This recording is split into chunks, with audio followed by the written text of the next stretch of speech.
২ মাসের বাচ্চাকে নিয়ে আজ অফিসে পা রাখল প্রভা। অফিসের বিশাল কাচঘেরা ভবনটার সামনে দাঁড়িয়ে থাকতে থাকতে নিজের ভেতর এক অস্থিরতা অনুভব করলো সে। গত কয়েক মাসে তার জীবনে এত কিছু বদলে গেছে যে মাঝে মাঝে মনে হয় আগের সেই প্রভা যেন কোথাও হারিয়ে গেছে। এখন সে শুধু একজন মা, একজন একাকী মা, যার পৃথিবীর কেন্দ্রবিন্দু হয়ে উঠেছে ছোট্ট একটি শিশু। বুকের সঙ্গে তোয়ালে জড়িয়ে রাখা ইপ্তি, তার ছোট্ট মাথাটা মায়ের বুকে হেলান দিয়ে রয়েছে। মাঝে মাঝে নিঃশ্বাসের উষ্ণতায় সে স্পর্শ করছে প্রভার শরীর। গত 15 দিন ধরে নিজের নতুন ফ্ল্যাটে থাকছে সে। বাপের বাড়ি ছেড়ে চলে আসার সিদ্ধান্তটা সহজ ছিল না। পরিবারের সবাই আপত্তি জানিয়েছিল। রহিমা, ইয়াসমিন অনেক বুঝিয়েছেন। ইকবাল শেখদারও চেয়েছিলেন মেয়েটা অন্তত আরও কিছুদিন তাদের কাছেই থাকুক। কিন্তু প্রভা নিজের সিদ্ধান্তে অটল ছিল। জীবনের একটা সময় পর্যন্ত সে অন্যদের সিদ্ধান্ত মেনে চলেছে। কখনো বাবার কথা, কখনো স্বামীর কথা, কখনো সমাজের কথা ভেবে নিজের ইচ্ছেগুলোকে চাপা দিয়েছে। এখন আর সে সেটা করতে চায় না। নতুন ফ্ল্যাটটা খুব বড় নয়, মাত্র 2 কামরার ছোট্ট একটা বাসা। তবুও সেটাই এখন তার নিজের। প্রথম কয়েকদিন রহিমা, ইয়াসমিন তার সঙ্গে ছিলেন। নাতিকে সামলেছেন, মেয়েকে বিশ্রাম নিতে সাহায্য করেছেন। কিন্তু হঠাৎ করেই প্রিয়াস অসুস্থ হয়ে পড়ায় তাকে বাড়ি ফিরে যেতে হয়। তারপর থেকে পুরো দায়িত্ব একাই সামলাচ্ছেন প্রভা। আশ্চর্যের বিষয় হলো সে পেরেও যাচ্ছে। রাত জেগে বাচ্চার কান্না থামানো, ডায়াপার বদলানো, খাওয়ানো, কাপড় ধোয়া, রান্না করা সবকিছুর মাঝেও সে টিকে আছে। কখনো কখনো অবশ্য খুব ক্লান্ত লাগে, ভীষণ ক্লান্ত। কিন্তু ইপ্তির মুখের দিকে তাকালেই যেন সব ক্লান্তি কোথায় মিলিয়ে যায়। সমস্যা শুরু হয়েছে অন্য জায়গায়। মাতৃত্বকালীন ছুটির সময় প্রায় শেষ হয়ে এসেছে। দীর্ঘদিন বাড়ি থেকে কাজ করলেও সেটার বেশি দিন সম্ভব নয়। অফিসে ফিরতেই হবে। কিন্তু অফিসে ফিরলে ইপ্তিকে রাখবে কোথায়? এই প্রশ্নটার উত্তর গত কয়েকদিন ধরে তাকে ভেতর থেকে কুরে কুরে খাচ্ছে। এত ছোট্ট একটা বাচ্চাকে কোনো ডে কেয়ারে রেখে দেওয়ার কথা ভাবতেই তার বুক কেঁপে ওঠে। আর বাসায় একা রেখে যাওয়ার প্রশ্নই আসে না। শেষ পর্যন্ত বাধ্য হয়ে বিষয়টা ফারহানকে জানিয়েছিল প্রভা। সব শুনে ফারহান খুব স্বাভাবিক গলায় তাকে পরের দিন থেকেই অফিসে আসতে বলেছে। সঙ্গে ইপ্তিকেও নিয়ে আসতে বলেছে। কথাটা শুনে প্রভা অবাক হয়েছিল। একটা অফিসে 2 মাসের শিশুকে নিয়ে আসবে, ব্যাপারটা তার কাছে মোটেও স্বাভাবিক মনে হয়নি। সে কারণ জানতে চেয়েছিল, কিন্তু ফারহান কেবল আশ্বস্ত করেছিল কোনো সমস্যা হবে না, এর বেশি কিছু বলেনি। সেই কারণেই আজ অফিসের সামনে দাঁড়িয়ে থেকেও তার মাথার ভিতর একই প্রশ্ন ঘুরপাক খাচ্ছে, সে ঠিক কী করতে যাচ্ছে। বুকের ভেতর একটা চাপা দুশ্চিন্তা নিয়ে ভিতরে প্রবেশ করে প্রভা। রিসিপশনে বসা কর্মচারীরা তাকে দেখে হাসি মুখে শুভেচ্ছা জানালো। অনেকদিন পর তাকে অফিসে দেখে সবার চোখে মুখে উচ্ছ্বাস ফুটে উঠল। কিন্তু তাদের চেয়েও বেশি কৌতূহলের কেন্দ্রবৃন্দ হয়ে উঠল ইপ্তি। কেউ দূর থেকে তাকিয়ে রইল, কেউ এগিয়ে এসে ছোট্ট মুখটা দেখার চেষ্টা করলো, কেউ আবার মুগ্ধ হয়ে ফিসফিস করে বলল, বাচ্চাটা দেখতে যেন একেবারে পুতুলের মতো। প্রভা সবার প্রতি ভদ্রভাবে হাসল, কিন্তু তার মন পুরোপুরি অন্য কোথাও। লিফটে উঠে নির্ধারিত ফ্লোরে পৌঁছানোর পরও সেই অস্বস্তি কমে না।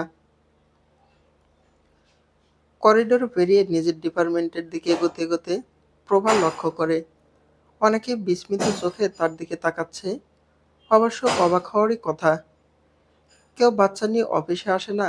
ইপ্তি হঠাৎ করেই সামান্য নড়ে উঠল, ছোট্ট মুখটা কুঁচকে এলো। প্রভাত দ্রুত তাকে আরো একটু শক্ত করে বুকের সঙ্গে জড়িয়ে নিল।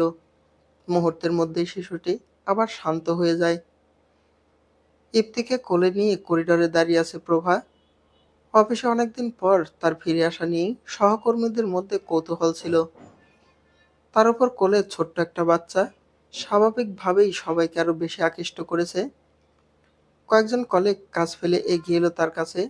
কেউ ছোট্ট হাতটা ছুঁয়ে দেখলো, কেউ গাল টিপে আদর করার চেষ্টা করে। ইপ্তি অবশ্য এসবের কিছুই বুঝলো না। মায়ের বুকের সঙ্গে হেলান দিয়ে নিশ্চিন্তে শুয়ে রইল। বাচ্চাটাকে দেখে সবার চোখে মুখে এক ধরনের মুগ্ধতা ফুটে উঠল। আসলেই ইপ্তিকে না আদর করে থাকা কঠিন।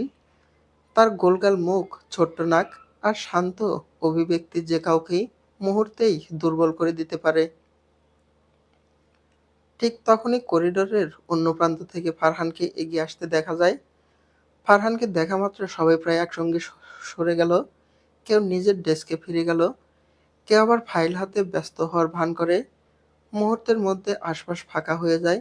ফারহান ধীর পায়ে এসে প্রভার সামনে দাঁড়ায়। একবার ইপ্তির দিকে তাকায়, তারপর চোখ তুলে প্রভার দিকে। প্রভার অপেক্ষা করে না, বলে ওঠে, তুই একে নিয়ে কেন আসতে বললি? অফিস করবি না? মাগনা মাগনা টাকা দিব নাকি তোকে? কথাটা শুনে প্রভার মুখ মুহূর্তেই ভোঁতা হয়ে গেল। মাগনা মাগনা টাকা? কবে দিলি তুই? বাড়ি থেকে আমি কাজ করে দেইনি। ফারহান কাজ ঝাঁকায়, বাড়িতে থেকে সব কাজ হয়। এখন থেকে মিটিং অ্যাটেন্ড করা লাগবে, ক্লায়েন্ট মিট করতে হবে, আরও অনেক কাজ আছে যার জন্য অফিসে আসা প্রয়োজন। সেটা বুঝলাম, কিন্তু ইপ্তিকে কেন আসতে বললি? আমি তো ওই বাড়িতে মায়ের কাছে রেখে আসতে পারতাম। ফারহান কয়েক সেকেন্ড চুপ করে রইল, তারপর শান্ত গলায় বলল, সারাদিন বাবুকে ছেড়ে থাকতে পারবি? প্রশ্নটা শুনে প্রভা থমকে যায়। ঠোঁট পর্যন্ত চলে আসা কথাগুলো হঠাৎ করে হারিয়ে যায়। সে নিচে তাকায়। ইপ্তে একটা হাত তোয়ালের ভিতর থেকে বেরিয়ে এসে মায়ের জামা আঁকড়ে ধরেছে। প্রভার বুকের ভিতরটা হঠাৎ নরম হইল। আসলেই তো এই ছোট্ট প্রাণটাকে ছেড়ে এখন ১ ঘন্টা থাকাও তার কাছে অসম্ভব মনে হয়। গত ২ মাসে ইপ্তি তার জীবনের এতটাই অবিচ্ছেদ্য অংশ হয়ে উঠেছে যে তাকে চোখের আড়াল করার চিন্তাটুকুও কষ্ট হয়। সারাদিনের জন্য ইপ্তিকে অন্য কোথাও রেখে আসবে ভাবতেই বুকের ভিতর কেঁপে ওঠে। প্রভার নীরবতা দেখে ফারহানের ঠোঁটের কোণে ক্ষীণ হাসি ফোটে। দেখলি, উত্তরটা তোর নিজের কাছেই ছিল। প্রভা কিছু বলল না। ফারহান কিছুক্ষণ চুপ করে প্রভার দিকে তাকিয়ে থাকে, তারপর সামনে একটু এগিয়ে আসে। ওকে আমার কোলে দে। প্রভা ইপ্তিকে তার কোলে তুলে দেয়। ফারহানের হাতটা বেশ শক্ত, কিন্তু ভীষণ সাবধানী। ইপ্তিকে কোলে নেওয়ার সঙ্গে সঙ্গে ফারহান তার গোলগাল গালে কয়েকটা টপাটপ চুমু দিয়ে দেয়। ইপ্তি প্রথমে একটু চমকে যায়, তারপরে হঠাৎ করে ছোট্ট ২ হাত তুলে ফারহানের গালে থাপ্পড় মারতে থাকে। শক্ত না, একদম আদুরে, এলোমেলো ছোট্ট ছোট্ট হাতের আঘাত। ফারহান হেসে ফেলে। তার মুখে খোঁচা খোঁচা দাড়ি। সেই দাড়ির খোঁচায় ইপ্তের নরম গালে একটু অস্বস্তি লাগে বোঝা যায়। সে মুখটা একটু কুঁচকে আবার হাত নাড়ায়, কিন্তু থামে না, যেন এটা একটা খেলা। ফারহান আরো একবার ঝুঁকে পড়ে, আবার চুমু দেয়। ফারহান প্রভার দিকে তাকিয়ে বলে, চল। কোথায়? তোর জন্য কেবিন বরাদ্দ করা হয়েছে। কেবিন? ইয়া, কাম। এ একটা বাক্যের পর আর কিছু ব্যাখ্যা দেয় না সে। ইপ্তিকে কোলে ধরে এগিয়ে যেতে থাকে করিডোরের ধরে। তার পিছনে কয়েক সেকেন্ডের জন্য প্রভা দাঁড়িয়ে থাকে। মাথার ভেতরটা যেন থেমে গেছে। অফিস, কেবিন, বাচ্চা, সবকিছু একসাথে মিশে ঘোলাটে অনুভূতি তৈরি করছে। সে বুঝে উঠতে পারে না আসলে এখানে ঠিক কি ঘটেছে। কিন্তু এক মুহূর্ত পরে সে পা চালায়। ফারহানের পেছনে পেছনে হাঁটতে থাকে প্রভা। কেবিনের দরজাটা খুলতেই প্রভা এক মুহূর্তের জন্য থমকে দাঁড়িয়ে যায়। বিস্ময়ে তার চোখ দুটো বড় হয়ে ওঠে। এটা যে শুধুমাত্র একটা অফিস কেবিন! প্রথম দেখায় তা বিশ্বাস করাই কঠিন। সবকিছু অনেক সুন্দর করে গুছিয়ে রাখা হয়েছে। একদম মাঝখানে রাখা কাজের টেবিল, তার সামনে আরামদায়ক চেয়ার, পাশে ফাইল রাখার ক্যাবিনেট। সবই স্বাভাবিক, কিন্তু যেটা স্বাভাবিক নয় সেটা চোখে পড়তেই প্রভার বুকের ভিতরটা কেমন যেন হয়ে উঠল। কেবিনের একপাশে ছোট্ট একটা শেলফ রাখা, সেখানে পরিপাটি করে সাজানো আছে ইপ্তির দুধের কৌটা, ফিডার, কয়েকটা খেলনা। শেলফের ঠিক পাশে একটা ছোট্ট দোলনা, তার পাশে রাখা একটি ছোট্ট খাট, আর খাটের এক কোণে সুন্দর করে ভাঁজ করে রাখা আছে ক্ষুদ্র একটা মশারি। প্রভাত ধীরে ধীরে চারদিকে তাকায়, তারপর অবিশ্বাস্য মাথা চোখে ফারহানের দিকে ফিরে তাকায়। এসব? ফারহান ইপ্তিকে কোলে নিয়ে দাঁড়িয়ে আছে। প্রশ্ন শুনে সে কেবল কাঁধ ঝাঁকায়। আমি চাই না আমার এই পিচ্চি সোনাটার বিন্দুমাত্র কষ্ট হোক। কথাটা বলার সময় তার দৃষ্টি ছিল ইপ্তির মুখের উপর। প্রভার ঠোঁটের কোণে একটা হাসি ফুটে উঠল। কিছু কিছু মুহূর্তে কৃতজ্ঞতা প্রকাশ করার মতো কোনো ভাষা খুঁজে পাওয়া যায় না। মানুষ শুধু চুপচাপ তাকিয়ে থাকে। ফারহান আবার ঝুঁকে ইপ্তির গোলগাল গালে একটা চুমু দিল। ইপ্তি সঙ্গে সঙ্গে মুখ কুঁচকে ছোট্ট হাত দুটো নাড়তে লাগে, যেন দাড়ির খোঁচা লাগায় প্রতিবাদ করছে। সেটা দেখে ফারহান হেসে ফেলে, তারপর সাবধানে ইপ্তিকে দোলনার মধ্যে শুইয়ে দিল সে। ছোট্ট শিশুটি হাত পা ছড়িয়ে নিজের মতো খেলতে লাগে। মুখ দিয়ে অস্পষ্ট কিছু শব্দ বের হচ্ছে। ইপ্তির দিকে কয়েক সেকেন্ড তাকিয়ে থেকে ফারহান এবার প্রভার দিকে এগিয়ে এলো। মুখের গম্ভীর ভাব এনে বলল, তো ম্যাম, আমি ফাইল পাঠিয়ে দিচ্ছি, আপনি প্লিজ কাজগুলো কমপ্লিট করুন। ফ্রিতে টাকা দেব না কিন্তু, কাজের ঘাটতি পেলে স্যালারি কেটে রাখবো। কথা শেষ করে ফারহান ভ্রু কুঁচকে বলল। প্রভার নিজেকে সামলাতে পারে না, ফিক করে হেসে ফেলে। ওকে স্যার, গুড, এই উত্তরটাই আশা করছিলাম। ফারহানের ঠোঁটেও হালকা হাসি ফুটে উঠল, তারপর দরজার দিকে এগিয়ে যায় সে।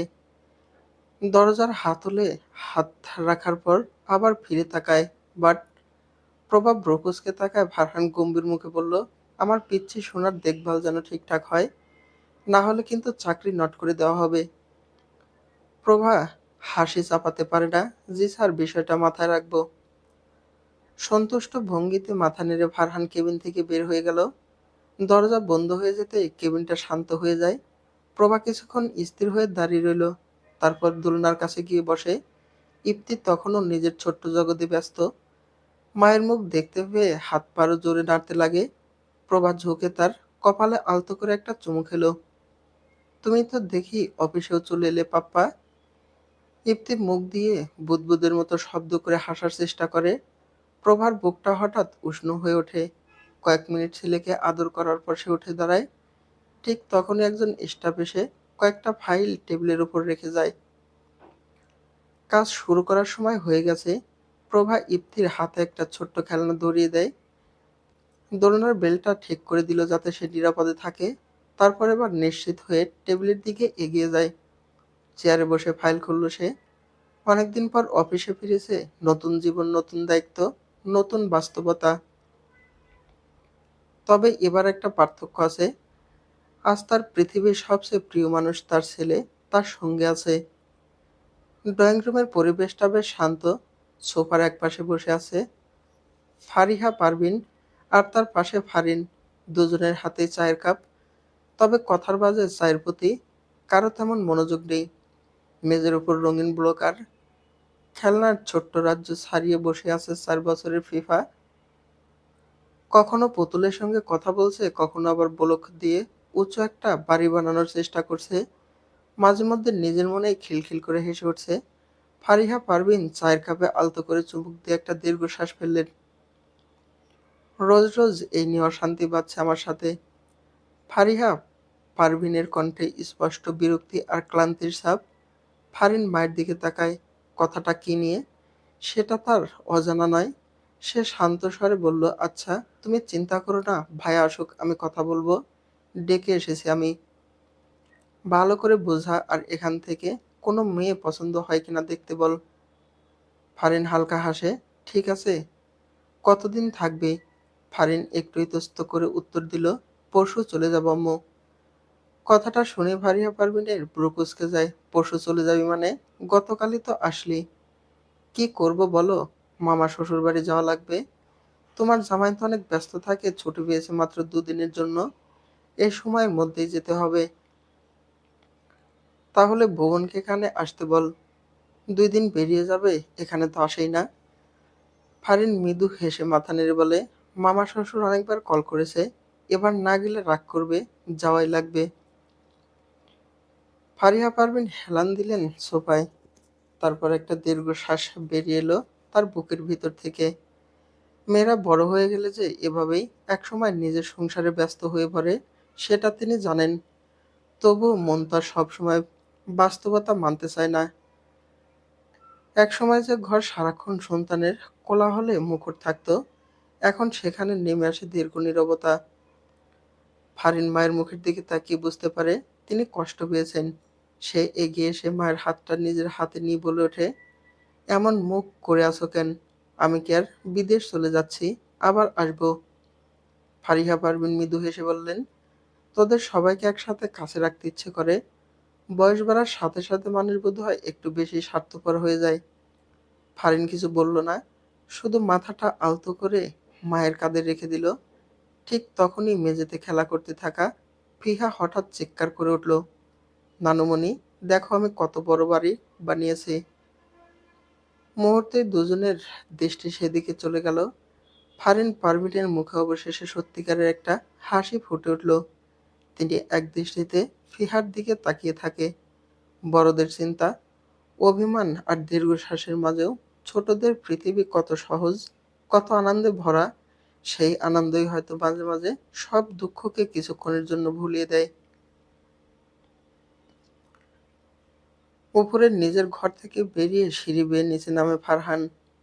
নিচে নেমেই তার চোখ গেল ছোট্ট ভাগ্নিটার দিকে।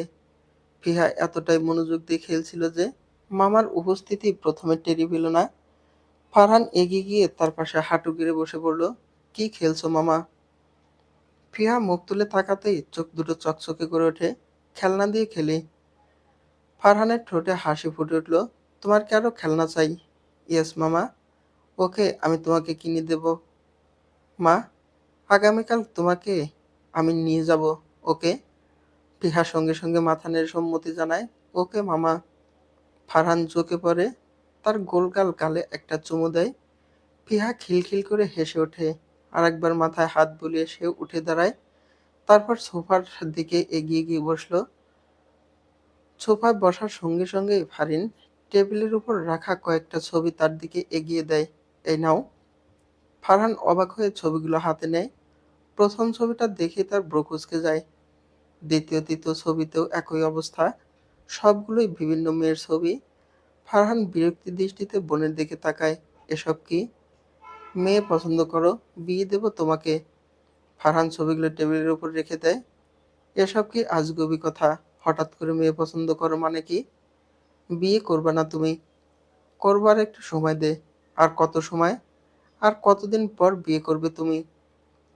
ফারহান উত্তর দেওয়ার আগেই পাশে বসে থাকা ফারিহা পারভিন দীর্ঘশ্বাস ফেলে বললেন, আমি মারা গেলে করবে তোর ভাই। মুহূর্তের মধ্যেই ড্রয়িং রুমের পরিবেশ বদলে যায়। ফারহান বিরক্তি হয়ে বলে, আরে আম্মু, আবার শুরু করছো কেন?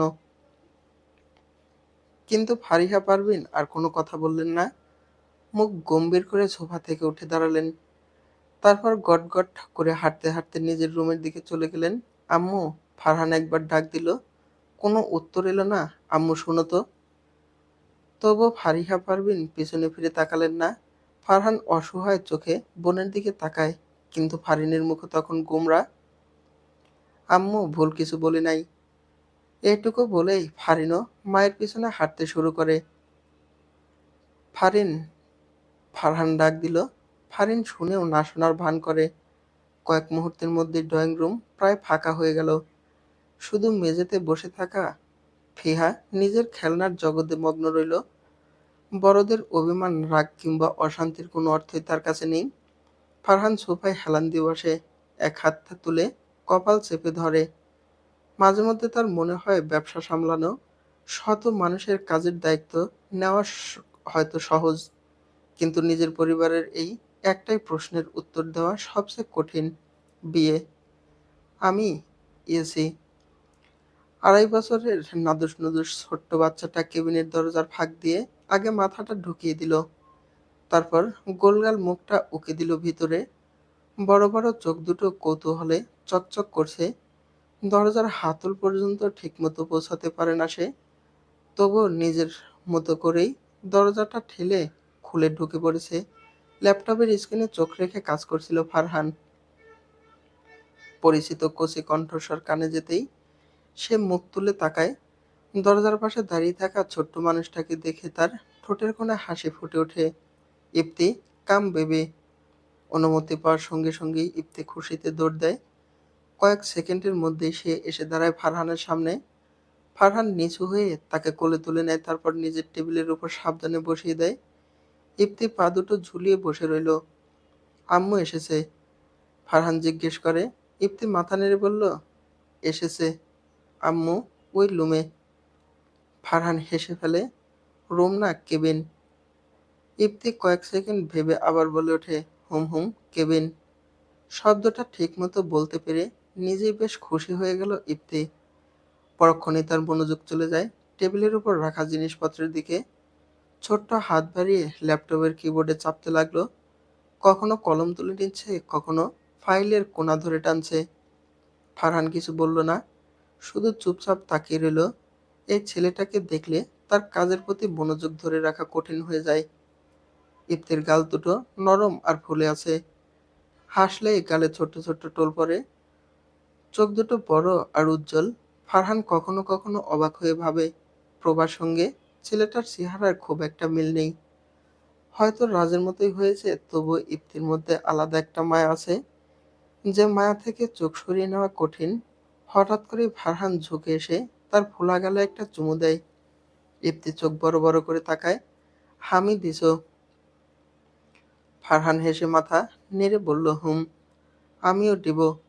ফারহান সঙ্গে সঙ্গে নিজের গাল এগিয়ে দেয়, দাও। ইফতি খুব মনোযোগ দিয়ে সামনে ঝুঁকে এলো, তারপর ছোট্ট ঠোঁট দিয়ে গালে চুমু দিতে যায়। কিন্তু পরের মুহূর্তেই উফ! ইফতি দ্রুত মুখ সরিয়ে নেয়।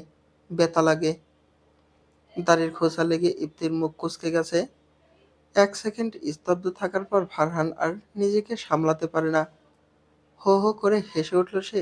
ইফতি ভ্রু কুঁচকে কিছুক্ষণ তাকিয়ে রইল, তারপর নিজেও কারণ না বুঝে খিলখিল করে হেসে উঠল। দুজনের হাসির মাঝে কেবিনের দরজাটা আবার খুলে যায়। ভেতরে ঢুকলো প্রভা, হাতে ফাইল। দৃশ্যটা দেখে সে কিছুক্ষণ দরজার কাছেই দাঁড়িয়ে রইল। টেবিলের ওপর বসে থাকা তার ছেলে, আর তার সামনে বসে প্রাণ খুলে হাসতে থাকা ফারহান।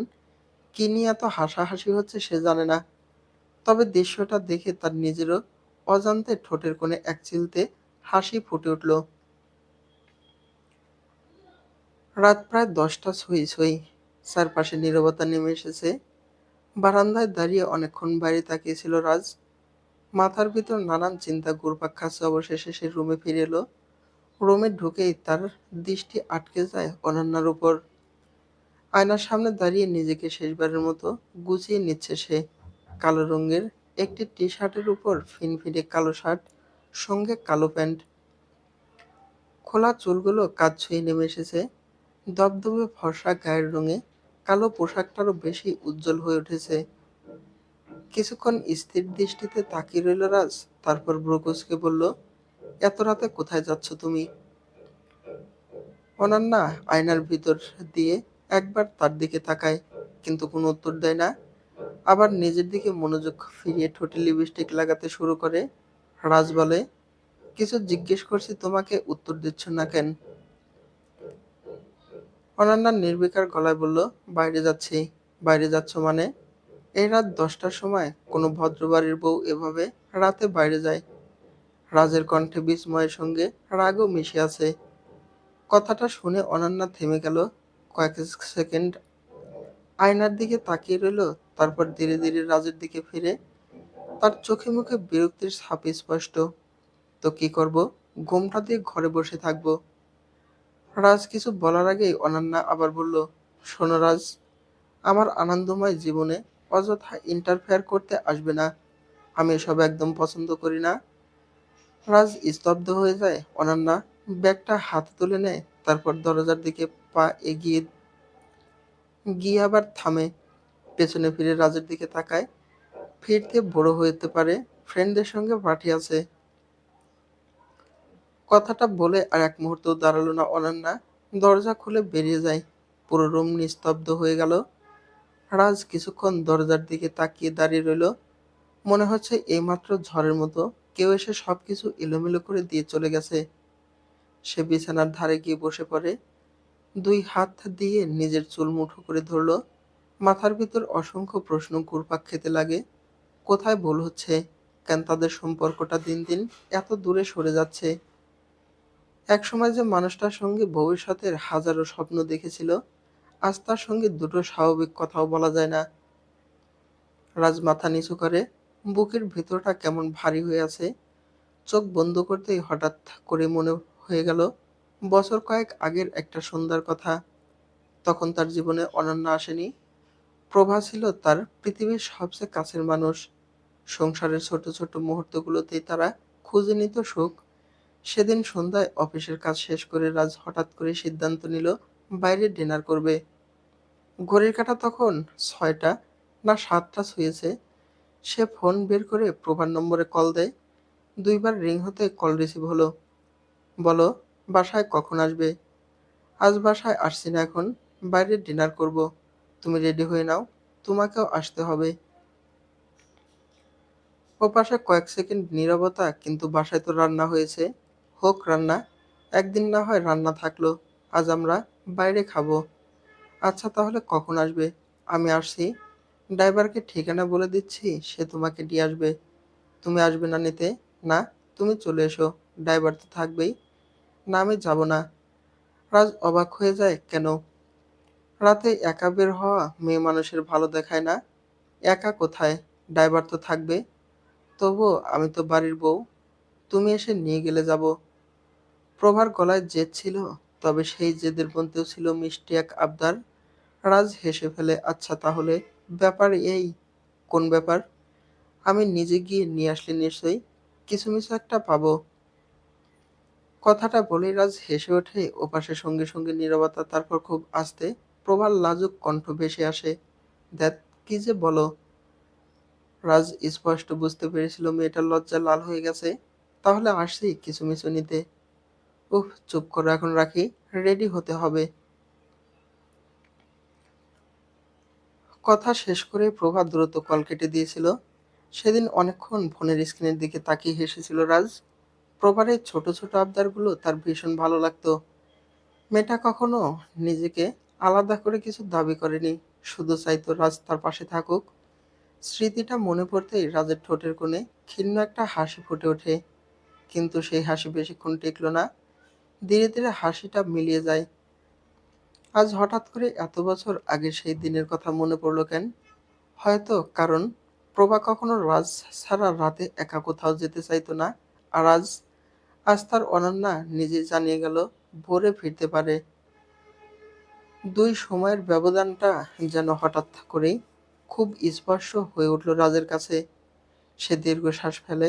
বুকের ভেতরটা কেমন অস্বস্তি করছে। রুমটাও যেন অসহনীয় গরম লাগছে। চোখ বন্ধ করে কয়েক মুহূর্ত স্থির বসে রইল রাজ। তারপর উঠে দাঁড়ায়। কোনো কিছু আর ভাবতে চাইছে না সে। নিঃশব্দে ওয়াশরুমের দিকে এগিয়ে যায়। গোসল করতে ইচ্ছে করছে, হয়তো ঠান্ডা পানি শরীরের সঙ্গে সঙ্গে মনের ভেতরের অস্থিরতাটাও একটু ধুইয়ে নিয়ে যাবে। সকাল থেকে ইপ্তির শরীরটা ভালো না। হালকা জ্বর নিয়ে ঘুম থেকে উঠলেও সময় যত গড়িয়েছে তার অস্থিরতা তত বেড়েছে। ধবধবে ফর্সা শরীরটা জ্বরের তাপে লালচে হয়ে উঠেছে। ছোট্ট মুখটা ভার করে রেখেছে সে। ঠোঁট দুটো ফুলিয়ে চেরি ফলের মতো উল্টে রেখেছে। সামান্য কিছুতে কান্না জুড়ে দিচ্ছে। আবার কিছুক্ষণ পর ক্লান্ত হয়ে প্রভার কাঁধে মাথা রেখে চুপ করে থাকছে। সারাটা সকাল প্রভা তাকে নিয়ে ব্যস্ত। কখনো কপালে ভেজা কাপড় দিচ্ছে, কখনো ওষুধ খাওয়ানোর চেষ্টা করছে। কিন্তু জ্বরের কারণে ইপ্তি আরো বেশি জেদি হয়ে উঠেছে। মায়ের কোল ছেড়ে কোথাও যেতে চাইছে না, তবুও তার কান্না থামছেই না। ফোন তুলে ফারহানকে খবর দিয়েছিল। খবর পাওয়ার পর এক মুহূর্ত অপেক্ষা করেনি সে। অফিসের কাজ ফেলে তড়িঘড়ি করে বেরিয়ে পড়েছে। কিছু পরেই কলিং বেলের শব্দ ভেসে আসে। কোলে ইপ্তিকে নিয়েই দরজার দিকে এগিয়ে যায় প্রভা। দরজা খুলতেই সামনে ফারহানকে দেখতে পায়। অফিসের পোশাকে দাঁড়িয়ে আছে সে, মুখে স্পষ্ট উদ্বেগের ছাপ। ফারহানকে দেখা মাত্র ইপ্তির চোখে পানি আরো বেড়ে যায়। ছোট্ট হাত দুটো তার দিকে বাড়িয়ে দিয়ে কান্না জুড়ে দেয়। ফারহান দ্রুত তাকে কোলে তুলে নেয়। বুকের সঙ্গে জড়িয়ে ধরতেই অনুভব করে ছোট্ট শরীরটা অস্বাভাবিক গরম। কপালে হাত রেখে তার ভ্রু কুঁচকে যায়। জ্বরের তাপ এখনো পুরোপুরি নামেনি। এরপর থেকে পুরো সময়টাই যেন ইপ্তির চারপাশে ঘুরতে থাকে। কখনো তাকে কোলে নিয়ে হাঁটছে, কখনো পানি খাওয়াচ্ছে, কখনো গল্প শোনানোর ভঙ্গিতে নানান কিছু বলছে। আশ্চর্যের বিষয়, ফারহানের কোলে থাকলে ইপ্তি কিছুটা শান্ত থাকে, কিন্তু তাকে নামিয়ে দিলেই আবার কান্না শুরু করে দেয়। সময় ধীরে ধীরে এগিয়ে যায়। সারাদিন পেরিয়ে সন্ধ্যা পেরিয়ে রাত নেমে আসে। ঘড়ির কাঁটা 10টার কাছাকাছি পৌঁছে যায়। জ্বর আগের তুলনায় কিছুটা কমেছে ঠিকই, কিন্তু ইপ্তির একগুঁয়েমি একটুও কমেনি। সে আজ কিছুতেই ফারহানকে ছেড়ে থাকতে রাজি নয়। একবার কোলে উঠলে আর নামতে চায় না। চোখে ঘুম নেমে এলেও তার ছোট্ট হাত শক্ত করে ফারহানের শার্ট আঁকড়ে ধরে রাখে। প্রভা কয়েকবার চেষ্টা করেছিল ইপ্তিকে নিজের কাছে নেওয়ার, কিন্তু প্রতিবারই ইপ্তি কান্না জুড়ে দিয়েছে। বিষয়টা যতটা মায়ার ততটাই অস্বস্তিকর, কারণ রাত বাড়ছে আর ফারহানের অসুস্থ বাচ্চাটার দিকে তাকিয়ে কিছু বলতেও পারছে না। শুধু ধৈর্য ধরে তাকে নিয়ে ঘরের ভিতর হাঁটতে থাকে। নীরব রাতের মধ্যে বারবার একই দৃশ্যের পুনরাবৃত্তি হতে থাকে। ফারহানের কাঁধে মাথা রেখে আদো ঘুমে ডুলছে ইপ্তি। কিছুক্ষণ পর হঠাৎ চমকে উঠে আবার নিশ্চিত হচ্ছে মানুষটা এখনো তার কাছেই আছে। তারপর আবার চোখ বুজে ফেলেছে। এভাবেই একসময় রাত 12টা পেরিয়ে যায়। দীর্ঘ সময় ধরে হাঁটতে হাঁটতে ফারহানের নিজের শরীরে ক্লান্ত হয়ে পড়েছে, তাও সে থামেনি। অবশেষে যখন নিশ্চিত হলো ইপ্তি গভীর ঘুমে তলিয়ে গেছে, তখন খুব সাবধানে তাকে বিছানায় শুইয়ে দিল। ছোট্ট বাচ্চাটা ঘুমের মধ্যে একটু নড়ে উঠল। ফারহান কয়েক সেকেন্ড স্থির হয়ে দাঁড়িয়ে রইল, তারপর আলতো করে তার মাথায় হাত বুলিয়ে দেয়। ঘরটা ধীরে ধীরে নিস্তব্ধতা হয়ে আসে। ফারহান সোজা হয়ে দাঁড়ায়, তারপর মুখ তুলে তাকায় প্রভার দিকে। প্রভা কিছুটা দূরে দাঁড়িয়েছিল, সারাদিনের ক্লান্তি তার চোখ মুখে স্পষ্ট। ফারহান প্রভার দিকে তাকিয়ে শান্ত গলায় বলল, রাতে ইপ্তির জ্বর বাড়লে আমাকে কল করিস। প্রভা মাথা নেড়ে বলল, ঠিক আছে। ফারহান ধীর পায়ে রুমের দরজার দিকে এগিয়ে গেল, কিন্তু দরজার কাছে গিয়ে আবার থেমে যায়। পেছন ফিরে তাকাতেই তার চোখ গিয়ে আটকালো বিছানায় শুয়ে থাকা ইপ্তির উপর। এই অবস্থায় বাচ্চাটাকে রেখে যেতে একদম ইচ্ছে করছে না তার। মনে হচ্ছে আজ রাতটা এখানেই থেকে যায়। যদি মাঝরাতে জ্বর বেড়ে যায়, যদি হঠাৎ করে কান্না শুরু করে। কিন্তু সঙ্গে সঙ্গেই বাস্তবতা তাকে থামিয়ে দিল। থাকার কোনো অধিকার নেই তার। ইপ্তির পাশে থাকার ইচ্ছে যতই প্রবল হোক, এই বাড়িতে রাত কাটানোর অধিকার সে অর্জন করেনি। একটা দীর্ঘশ্বাস চেপে ফারহান রুম থেকে বের হয়ে মাঝের রুমে এসে দাঁড়ায়। প্রভাও তার পিছন পিছন বেরিয়ে এলো। ফারহানের বুকের ভিতর অস্বস্তি হচ্ছে। রাতে যদি সর্দি জ্বর বেড়ে যায়, প্রভা একা কিভাবে সামলাবে? মেয়েটাকে যতটা শক্ত মনে হয় ভিতরে, সে ততটাই নরম। বিশেষ করে ইপ্তির ব্যাপারে। ইপ্তির সামান্য সর্দি কাশিতেও প্রভা অস্থির হয়ে পড়ে। হওয়াটাই স্বাভাবিক। অনেক অপেক্ষা আর অনেক ভালোবাসার পর পাওয়া সন্তান সে। ফারহান কিছুক্ষণ চুপচাপ প্রভার দিকে তাকিয়ে রইল। মেয়েটার মুখে স্পষ্ট দুশ্চিন্তার ছাপ। ফারহান ডাকলো, প্রভা। প্রভা মুখ তুলে তাকায়, হুম। ফারহান কয়েক সেকেন্ড নীরব রইল, তারপর ধীরে ধীরে বলল, একটা কথা বলতে চাই। বল। ফারহান সঙ্গে সঙ্গে উত্তর দিল না। চোখ দুটো কিছুক্ষণ স্থির রইল প্রভার মুখে। তারপর খুব নিচু কিন্তু স্পষ্ট কণ্ঠে বলল, আমি ইপ্তির বাবা ডাক শুনতে চাই। প্রভার বুকের ভিতর ধক করে ওঠে। ফারহান থামল না। আমি বাবা হতে চাই ইপ্তির। মুহূর্তের মধ্যে প্রভার শরীর কেঁপে ওঠে। মনে হলো কেউ যেন হঠাৎ করে তার বহুদিন ধরে বন্ধ করে রাখা দরজার জোরে কড়া নাড়ল। চারপাশে সব শব্দ মিলিয়ে গেল, শুধু ফারহানের কণ্ঠস্বর কানে বাজতে লাগলো।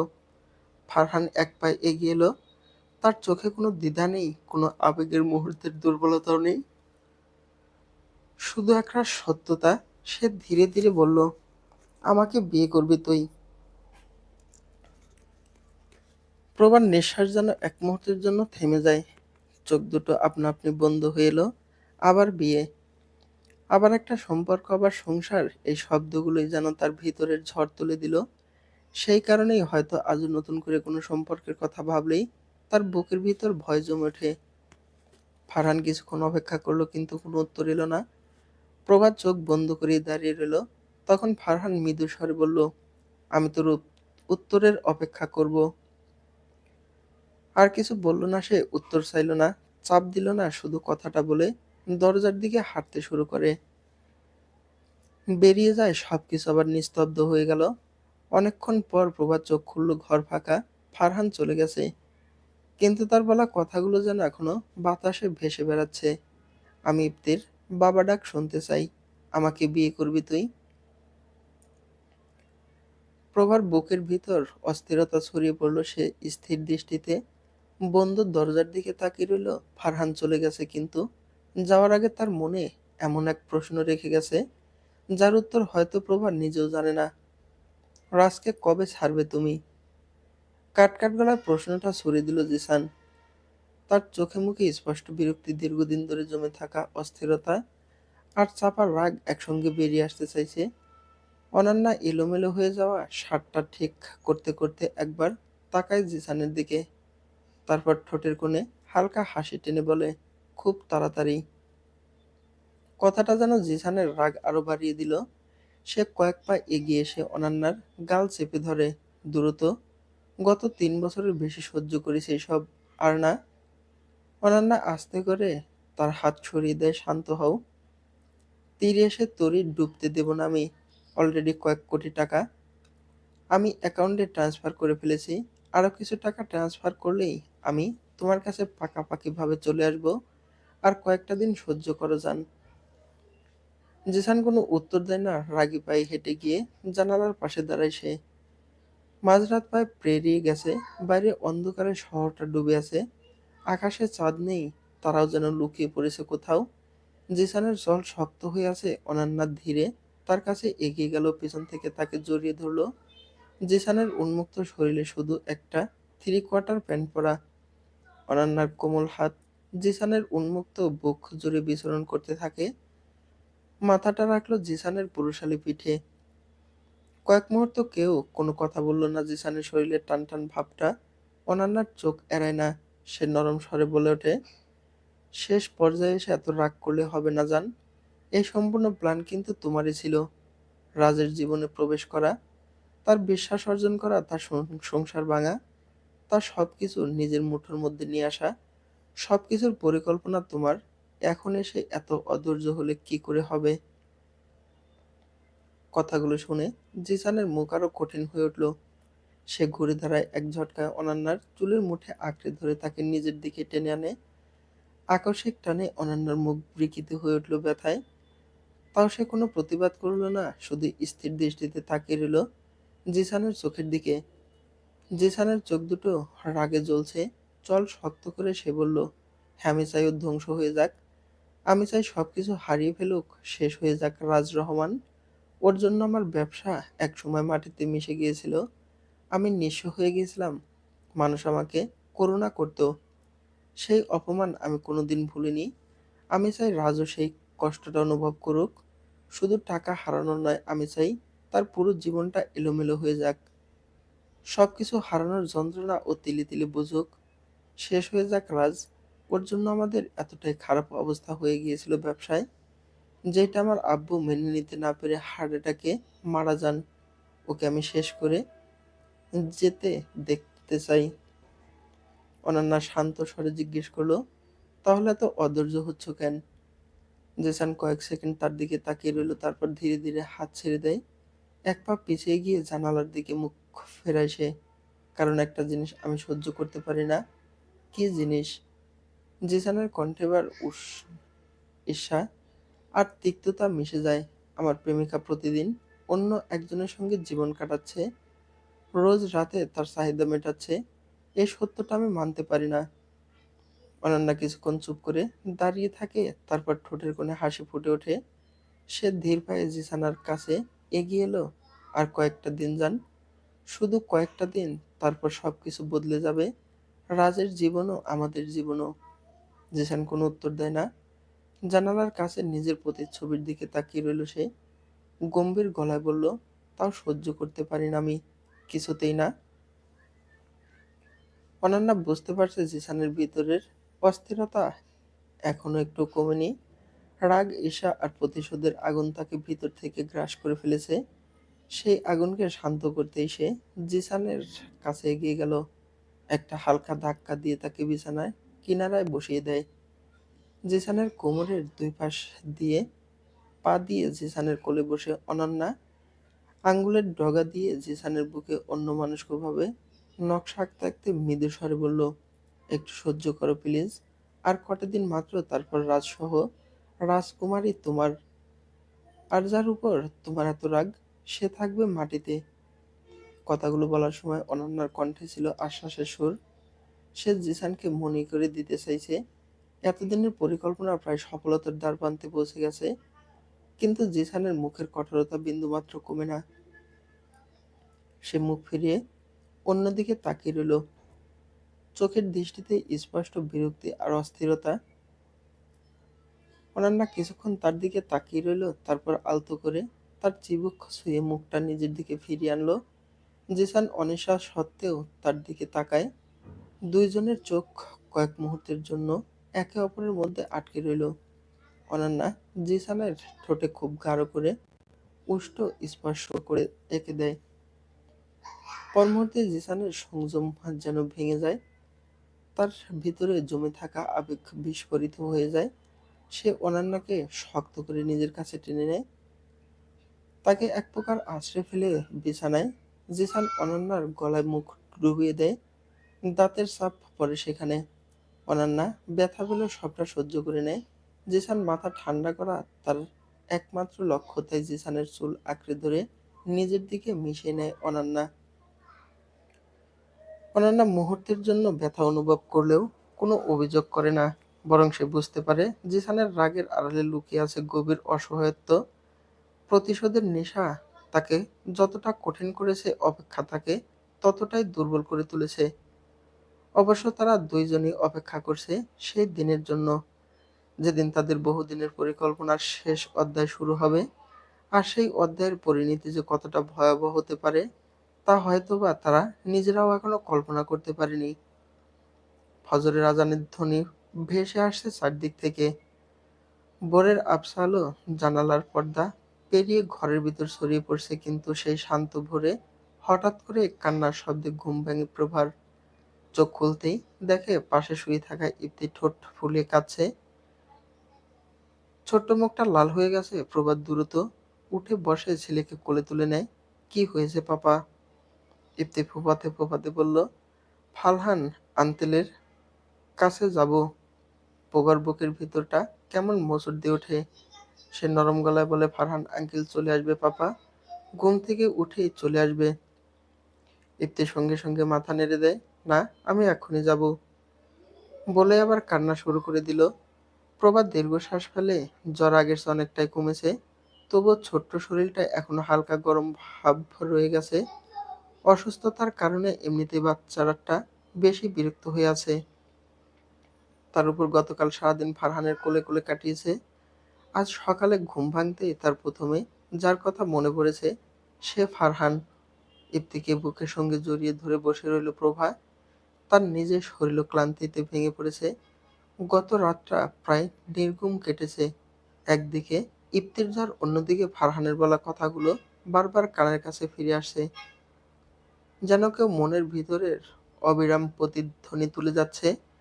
আর আজ সকালে সেই একই মানুষটার জন্য ইপ্তির এই কান্না। কি অদ্ভুত! একজন চাইছে ইপ্তির বাবা হতে, আর ইপ্তি চাইছে তার কাছে যেতে। প্রভা চোখ বন্ধ করে এক মুহূর্তের জন্য মাথাটা দেওয়ালে ঠোকায়, তারপর নিচু স্বরে ডাকল, পাপ্পা। ইপ্তি কখনো ফুঁপিয়ে ফুঁপিয়ে কেঁদেছে। মায়ের ডাক শুনে ভিজা চোখে তাকায়। বলো। প্রভার ঠোঁট কেঁপে ওঠে। কিছু প্রশ্ন আছে যার উত্তর একটা শিশুর কাছ থেকে পাওয়া যায় না, তাও আজ সে জানতেই চাইছে। হয়তো নিজের জন্য, হয়তো নিজের মনের অস্থিরতা কমানোর জন্য। খুব ধীরে ধীরে সে বলে ওঠে, তুমি কি ফারহান আঙ্কেলকে অনেক বেশি ভালোবাসো? ইপ্তি কান্নার মাঝেও চুপ করে রইল। প্রভা আবার বলল, সবসময় একসাথে থাকতে চাও? ছোট্ট ছেলেটা তার গোলগাল দুই হাত দিয়ে চোখ মুখ ঢলতে থাকে। কান্নার জন্য ধবধবে ফর্সা কোমলটা মুখটা টকটকে লাল হয়ে গেছে। প্রভা মৃদু স্বরে আবার প্রশ্ন করলো, সবসময় ফারহান আঙ্কেলকে কাছে পেতে চাও? ইপ্তি এবার কোনো দ্বিধা না করেই মাথা নেড়ে বলে ওঠে, হুম। একটা শব্দ, মাত্র একটা শব্দ, কিন্তু সেই শব্দটা এসে যেন সরাসরি প্রভার বুকের কোথাও আঘাত করে। ইপ্তি আবার বলে, ফারহান আলতেন আমাল। তোমার? হুম, আমাল। শিশুসুলভ সরলতায় কথাটা বলে ইপ্তি দুই হাত বাড়িয়ে দেয়। আমাকে ফারহান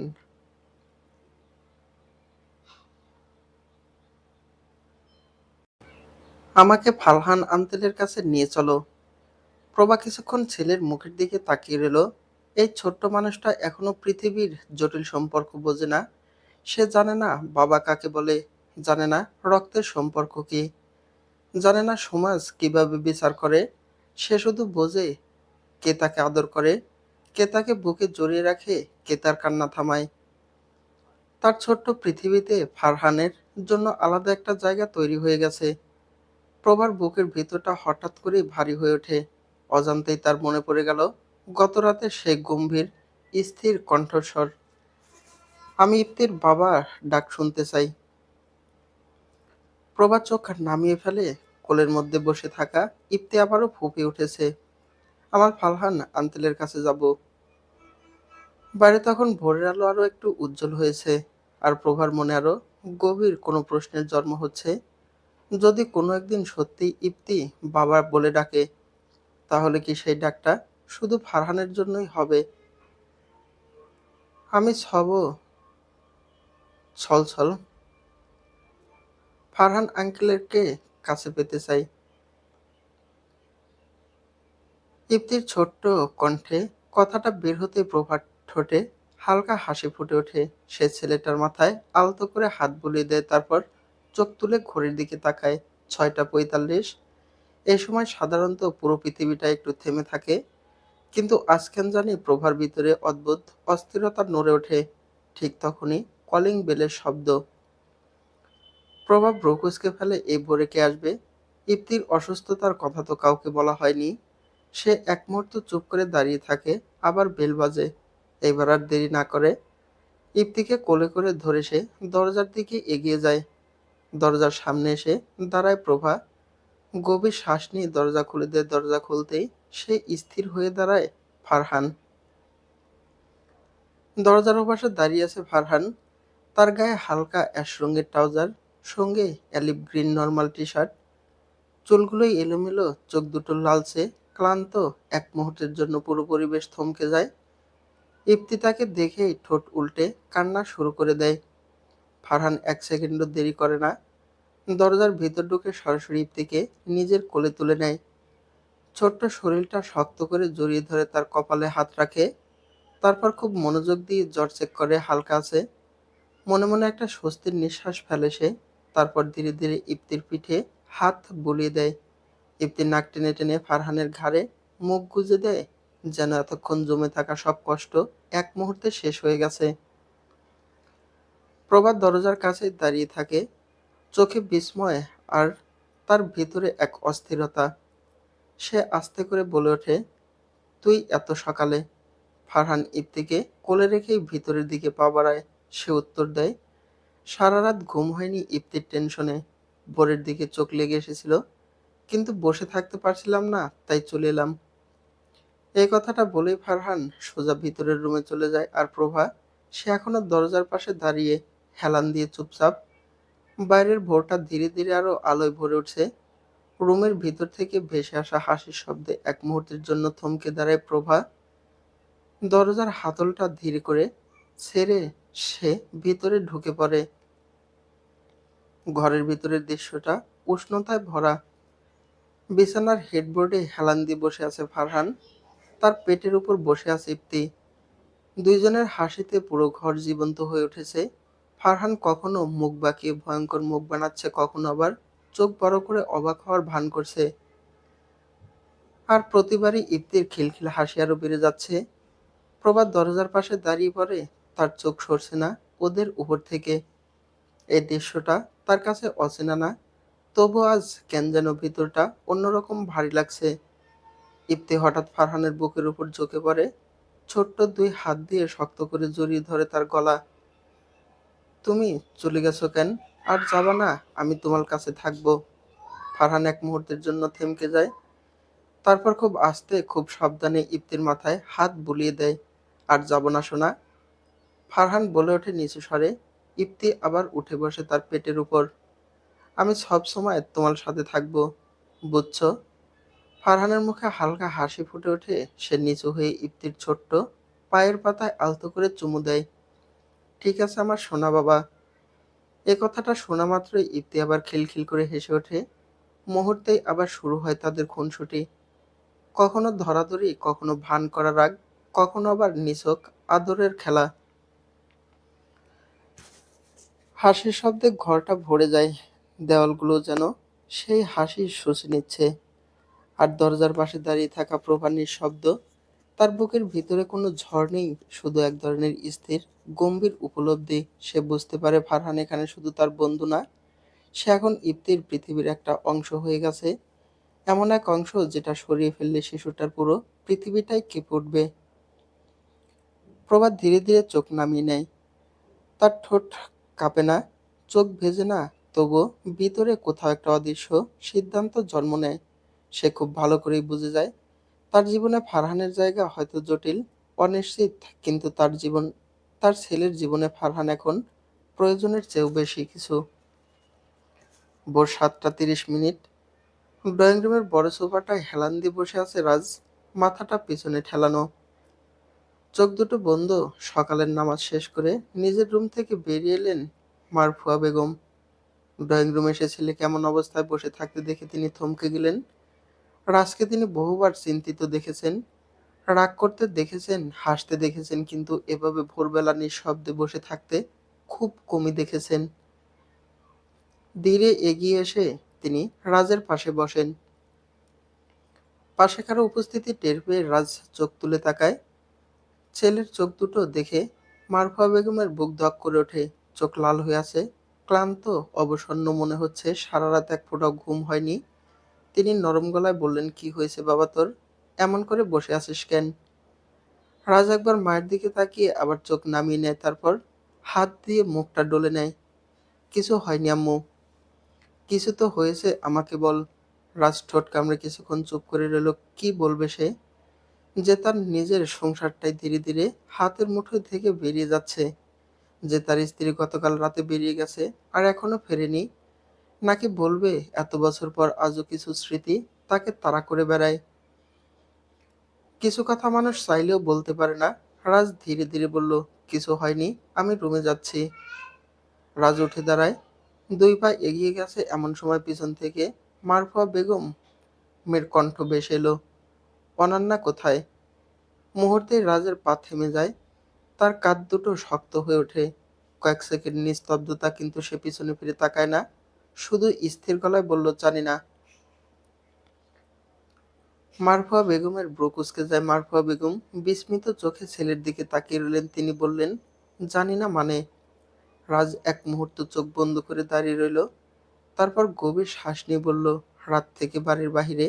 কোথায় আছে বলতে পারি না। বাড়ির বউ সারা রাত বাইরে। রাজ এবার মায়ের দিকে তাকায়, সেই চোখে কোনো রাগ নেই, অভিযোগ নেই, আছে শুধু একরাশ অবসাদ। হ্যাঁ, এর বেশি কিছু জানি না আমি। প্রশ্ন করুন আম্মু, মাথা ধরে আছে, একটু ঘুমোতে চাই। অনেকগুলো রাত নির্ঘুম কাটিয়েছি, কিন্তু আজ বড্ড ঘুম পাচ্ছে, আর ঘুমানোর এই সুযোগটা আমি মিস করতে চাই না। কথাগুলো বলেই আর এক মুহূর্তেও দাঁড়ালো না রাজ। দ্রুত পায়ে সিঁড়ির দিকে এগিয়ে গেল। তার হাঁটার ভঙ্গিতে যেন এক ধরনের পালিয়ে যাওয়ার তাড়া, যেন সে আর কোনো প্রশ্নের মুখোমুখি হতে চায় না। কয়েক সেকেন্ডের মধ্যে তার পদশব্দ সিঁড়ি বেয়ে উপরে মিলিয়ে গেল। ড্রয়িং রুমের নিস্তব্ধতা নেমে এলো। মারফুয়া বেগম সোফায় বসে রইলেন, তার দৃষ্টি স্থির সিঁড়ির দিকে, যেদিক দিয়ে রাজ চলে গেছে। মুখে কোনো অভিব্যক্তি নেই, কিন্তু ভিতরে ভিতরে চিন্তার ঝড় বইছে। তিনি দীর্ঘশ্বাস ফেললেন। তাহলে অনন্যা নিজের আসল রূপ দেখাতে শুরু করেছে, আর রাজ তার ছেলে নিজের কর্মফল ভোগ করা শুরু করে দিয়েছে। কথাটা ভাবতেই বুকের ভিতর এক ভার জমে উঠল। একজন মা হিসেবে ছেলের কষ্ট দেখে তার খারাপ লাগছে, কিন্তু একই সঙ্গে তিনি এটাও জানেন জীবনের কিছু হিসাব একসময় মানুষকে দিতেই হয়। তবু এবার ব্যাপারটা শুধু রাজের নয়, এর পিছনে আরো বড় কিছু আছে, আর সেই বিষয়টাই তাকে সবচেয়ে বেশি অস্থির করে তুলেছে। মারফা বেগমের মুখ কঠিন হয়ে উঠল। তিনি যা জানেন, যদি তা সত্যি হয়ে থাকে, তাহলে সামনে ভয়াবহ একটা সর্বনাশ অপেক্ষা করছেন। না, তিনি সেটা হতে দেবেন না, কিছুতেই না। 2 হাতের আঙ্গুল শক্ত করে জড়িয়ে ধরলেন তিনি। অনন্যা যে পরিকল্পনা নিয়ে এতদূর এগিয়েছে, সেই পরিকল্পনা সফল হওয়ার আগে থামাতে হবে। যে করে হোক থামাতে হবে। কারণ এখন আর বিষয়টা শুধু সন্দেহের মধ্যে সীমাবদ্ধ নেই। তিনি স্পষ্ট অনুভব করতে পারছেন ঝড় খুব কাছে চলে এসেছে, আর সেই ঝড়ের আঘাত থানার আগেই তাকে কিছু একটা করতে হবে, যে কোনো মূল্যে। মাথা নিচু করে সোফায় বসে আছে ফারহান। ড্রয়িং রুম জুড়ে এক ধরনের ভারী নীরবতা ছড়িয়ে আছে। অন্য সোফায় বসে আছে ফারিহা পারভিন আর ফারিন। দুজনের মুখে গোমড়া হয়ে আছে। বিশেষ করে ফারিহা পারভিনের মুখের কঠোরতা দেখে বোঝাই যাচ্ছে তিনি ছেলের কথায় মোটেও সন্তুষ্ট নন। অনেকক্ষণ ধরে কেউ কোনো কথা বলছে না। ফারহান দুই হাত একসঙ্গে জড়িয়ে বসে থাকে, চোখ নিচু, মুখে ক্লান্তির ছাপ স্পষ্ট। সারা রাত ঘুম হয়নি, সারাদিনও ঘুমায়নি, কিন্তু এই মুহূর্তে শারীরিক ক্লান্তির চেয়েও বড় হয়ে দাঁড়িয়েছে মানসিক চাপ। অবশেষে সে গম্ভীর শ্বাস নিয়ে মাথা তোলে। আমি জানি আম্মু, এটা তুমি সহজে মানতে পারবে না, কিন্তু আম্মু বিশ্বাস করো, আমি প্রভাকে বিয়ে করতে চাওয়ার প্রধান কারণ ইপ্তি। কথাটা বলেই ফারহান মায়ের দিকে তাকায়। ফারিহা পারভিন এক দৃষ্টিতে ছেলের দিকে তাকিয়ে আছেন, চোখের ভিতর বিস্ময়, রাগ আর হতাশার মিশ্র প্রতিক্রিয়া। ফারহান কিছুক্ষণ চুপ করে থেকে আবার বলতে শুরু করে, প্রভাকে যখন একতরফা ভালোবেসেছিলাম, আর পরে যখন প্রভাকে পাইনি, তখন আমার খুব কষ্ট হয়েছিল। অনেক রাত ঘুমোতে পারিনি, অনেক সময় নিজেকে সামলাতে কষ্ট হয়েছে, কিন্তু কখনো দমবন্ধ অনুভূতি হয়নি। কিন্তু এই যে ছোট্ট বাচ্চাটা ইপ্তি, ওর থেকে দূরে যাওয়ার কথা ভাবলেও আমার দম বন্ধ হয়ে আসে আম্মু। বুকের ভিতর তীব্র যন্ত্রণার সৃষ্টি হয়। সেই কষ্টটা প্রভাকে হারানোর কষ্টের থেকেও অনেক বেশি। কথাগুলো বলতে বলতে ফারহানের কণ্ঠ ভারী হয়ে আসে। ইপ্তির হাসি মুখটা চোখের সামনে ভেসে ওঠে। প্রতিদিন সকালে ঘুম থেকে উঠেই তার খোঁজ করা, কোলে উঠতে চাওয়া, গলা জড়িয়ে ধরা শিশুসুলভ অধিকার নিয়ে বলা কথাগুলো। ছোট্ট মানুষটার প্রতি ঠিক কখন কতটা মায়া জন্মে গেছে তা নিজেও জানে না ফারহান। শুধু এটুকু জানে, ইপ্তিকে ছাড়া নিজের ভবিষ্যৎ কল্পনা করতে গেলে বুকের ভিতর শূন্যতা তৈরি হয়। ফারিহা পারভিন হঠাৎ সোজা হয়ে বসলেন, তার কণ্ঠে অসন্তোষ স্পষ্ট। তাই বলে আমার অবিবাহিত প্রতিষ্ঠিত সুদর্শন ছেলে একটা সন্তানের মাকে বিয়ে করবে, এটা আমাকে মেনে নিতে হবে। ফারিন চুপচাপ বসে আছে। সে জানে এই মুহূর্তে কিছু বলা ঠিক হবে না। ফারহান কয়েক সেকেন্ড মায়ের দিকে তাকিয়ে রইল, তারপর হালকা হাসে সে ধীরে ধীরে বলে ওঠে, ইপ্তিকে আমি খুব ভালোবাসি আম্মু। হয়তো আমি ওর বায়োলজিক্যাল ফাদার না, কিন্তু ইপ্তিকে দেখলে আমার পিতৃত্বের টান আসে। মনে হয় ও আমারই সন্তান। ফারিহা পারভিন কিছু বলতে গিয়েও থেমে গেলেন। ফারহান আবার বলল, আমি প্রভাকে ছেড়ে থাকতে পারলেও ইপ্তিকে ছেড়ে থাকতে পারবো না। কথাটা বলার সময় তার চোখ দুটো স্থির হয়ে যায়, যেন এই লোক একটি সত্যি নিয়ে তার মনে কোনো দ্বিধা নেই। প্রভাকে নিয়ে হয়তো সে হাজারবার ভেবেছে, নিজের অনুভূতি নিয়ে সন্দেহ করেছে, সিদ্ধান্ত বদলেছে, কিন্তু ইপ্তির ব্যাপারে তার মনে কখনো কোনো প্রশ্ন জাগেনি। ছোট্ট ছেলেটার প্রতি তার ভালোবাসা নিঃস্বার্থ।